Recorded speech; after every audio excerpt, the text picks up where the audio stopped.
more can I say? Top Billin. All right, y'all, and keeping up with the Philadelphia Eagles versus Seattle Seahawks channel bonanza right here, we have to talk about the man who has single-handedly ruined both the Philadelphia Eagles and Seattle Seahawks defense, and that is one Vic Fangio. I don't like this cat Vic Fangio scheme. This shit is doo-doo butter. Absolutely the softest scheme in the country, and for some odd reason, the Philadelphia Eagles jumped on a trend. It's one thing to jump on a trend that's hard, something extremely physical, but jumping on a Vic Fangio train, man, is like grown-ass men twerking and wearing skinny jeans and shit like that, right? Now, there's a discernible difference between Seattle and Philly. Seattle, a lot more equipped to be a Vic Fangio-style team. They were the best zone team, period, point blank, for the past however many years, so that fits. But in Philly, we represent the fabric of the entire Philadelphia metropolitan area, right? We're about hard-nosed, grindstone type shit. This does not fit the Philadelphia Eagles way. No. But both teams are struggling to reenact, right, what Vic Fangio does, but he's not struggling himself. This shit is crazy to me. But let me show you the connection. Vic Fangio, for all intents and purposes, is like the modern-day Bill Parcells, meaning a lot of the people in the league are running his shit just like they were doing Bill Parcells back in the day. People want to get his disciples. When he was in Chicago, he was doing his 1-2 thing and had an outside linebacker / defensive line coach by the name of Clint Hurt. Obviously, Clint Hurt leaves Chicago eventually, goes to Seattle, and is promoted to the defensive coordinator to run that Vic Fangio scheme.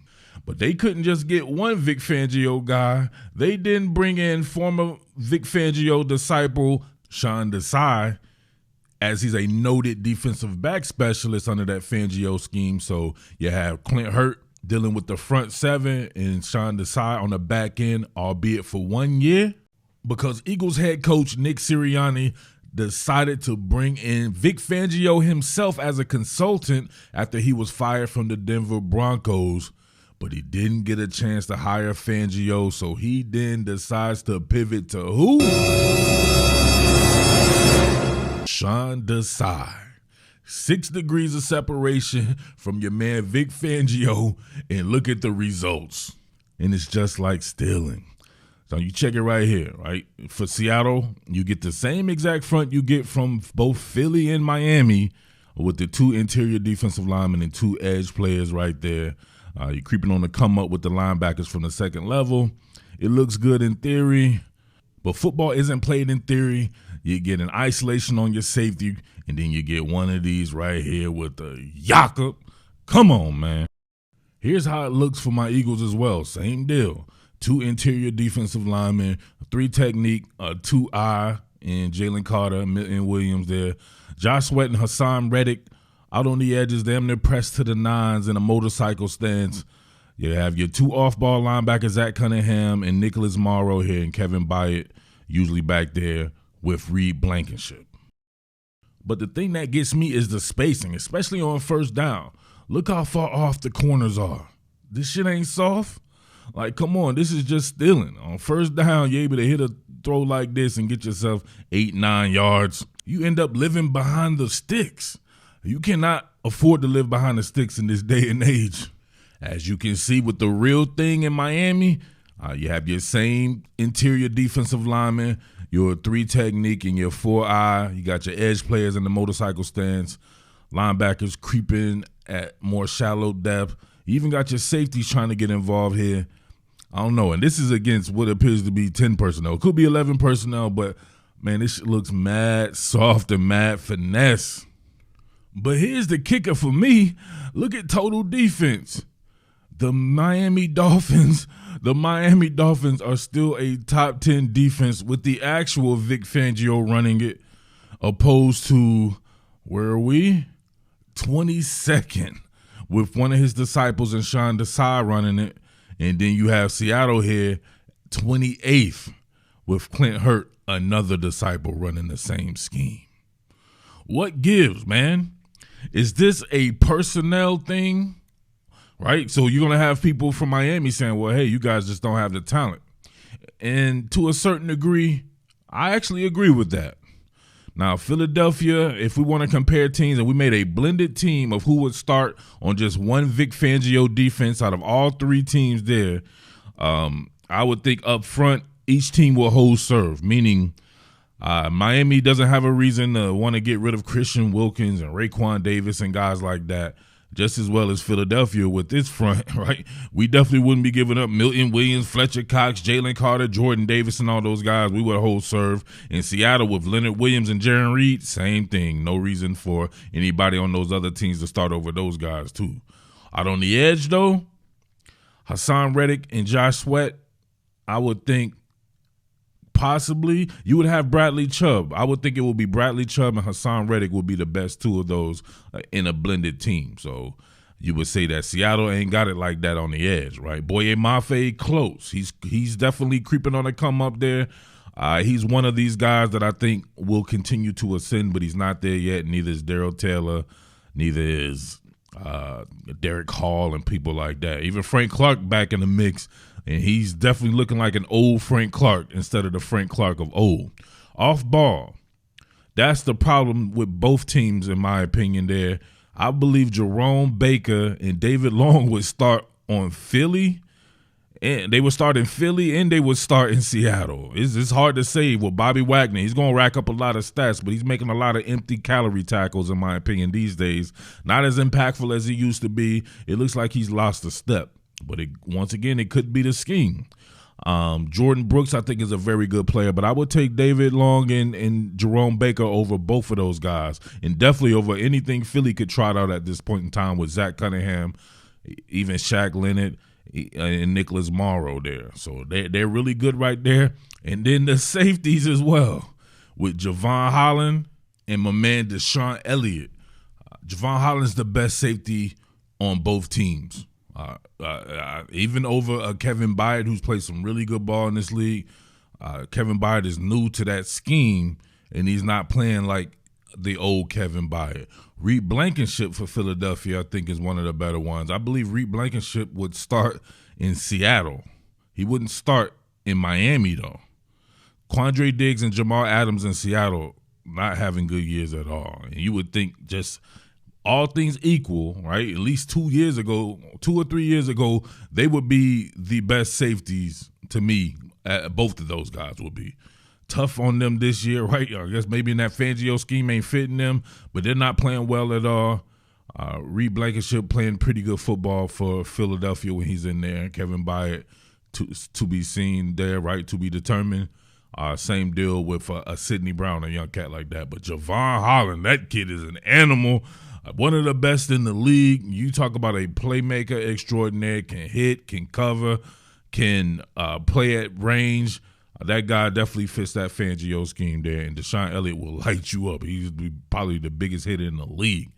So the sticking point to me, though, is the cornerback position. Jalen Ramsey and Xavier Howard, I would think, would start, period. They would be the Philly starters, right? Especially over James Bradbury. Maybe Darius Slay you can make an argument for. I think I played an amazing game this week, man. In Seattle, the young cat Witherspoon you could probably make an argument for as well, but you probably would rather start a veteran. And a lot of the time, your man Witherspoon is playing on the inside, playing zone anyway. So we don't really know how good he is as an exterior corner going against the top players in the league. And then on the other side, Tariq Woolen not having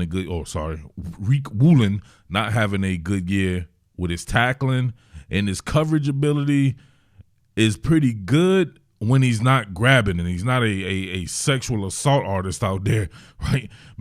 Being all panicky and grabby and shit like that, right? He's a walking penalty machine this year.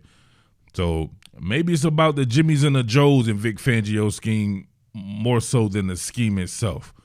You guys have to let me know on that front right there. But I will say this.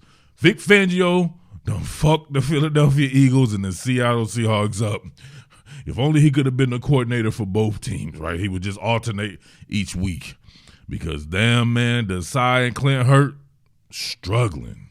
But I expect both of those guys to pick it up here in the stretch run, except I expect Desai to pick it up this game and Clint Hurt can start the next game. All right, real quick, switching gears.